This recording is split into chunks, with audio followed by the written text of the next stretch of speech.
right, in this video and recipe, we're making Bonzabeast Stew from the Disney Cooking with Magic cookbook, which is inspired from the movie Treasure Planet, which is one of, I think I've only seen once. I wasn't a big fan, but maybe I'll get a chance some other day. Anyway, I've got all of my ingredients spread out here on the counter and ready to go. We're gonna get started. So the first step here is I'm whisking together some flour and some oil over medium heat. And it says to do this for about 10 minutes or so. I want it to be golden brown, and I can reduce the heat if needed, it says.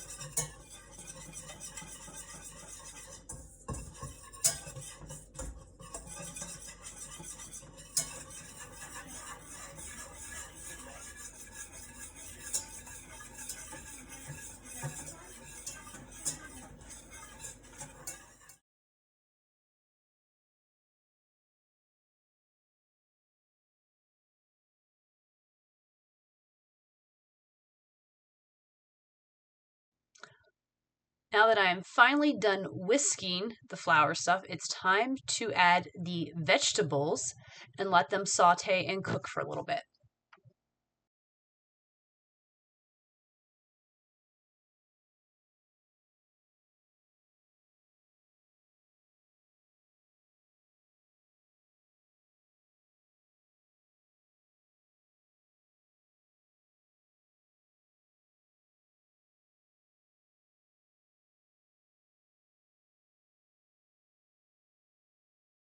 Now I'm getting ready to add the broth. And now the seasonings.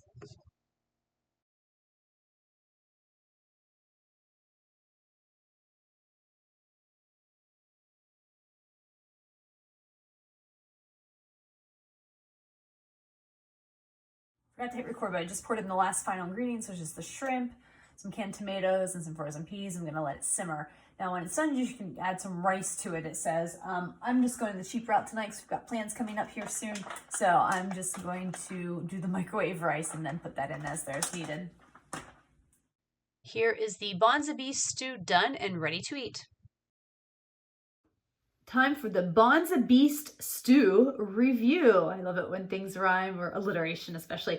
I really like this, and my husband did too. I have to admit, I was a little not sure what to expect because it wasn't a lot of ingredients, you know what I mean? Like it was there was broth with seasonings, and then you had shrimp and just a few veggies, and then you could add the rice if you want. And I was like, I don't know, this seems kind of plain to me, but the spices and seasonings that it recommended using actually did provide a really nice flavor to the stew. I'm glad we added the rice. I think it really added a little bit more heartiness to it and feel more like a complete meal than I think if it didn't have the rice in it. So overall, it was actually kind of a surprising hit in my household for dinner. So let's get into the rankings and the reviews. The first is the ingredients on a scale of 1 to 5.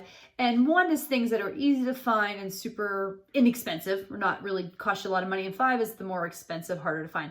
I'm going to put it in the middle of 3, and only for 2 reasons. Most of the stuff on here, pretty easy, not super expensive.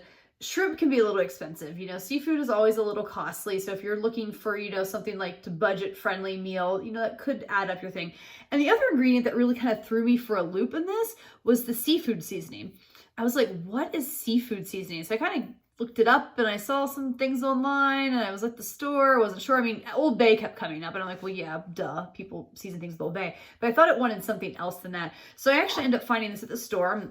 I'm not promoting any particular brand. This is just what my store had, and I bought it, and it said on it, seafood and poultry seasoning. So this is what I ended up buying and putting into it, and it was nice. But this bottle of seasoning, I guess it is a good size bottle, but it wasn't cheap. I think I paid close to $8 for this thing. So, with that and the shrimp, it does kind of add up onto your cost of your meal, unless you have something like this.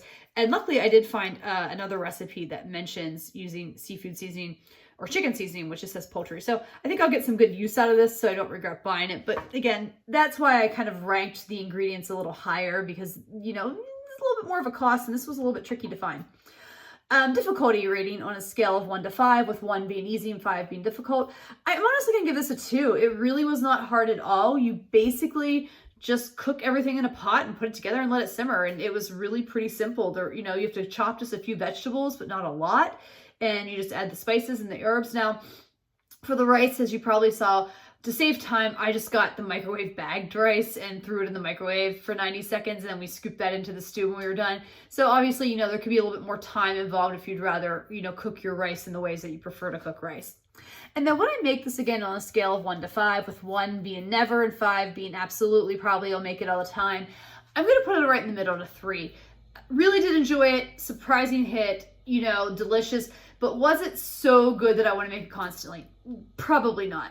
Again, enjoyed it, but I think this kind of stew is just, there's other ways I would probably enjoy shrimp, but that doesn't mean I wouldn't make it again. Like I said, it has surprising flavor, and if I'm trying to use up this little expensive bottle of seasoning, I can see myself going ahead and making this again just to make some time with that. But we did like it, probably will make it again maybe someday, but it's one of those things that's probably not going to pop up in my meal plans too often.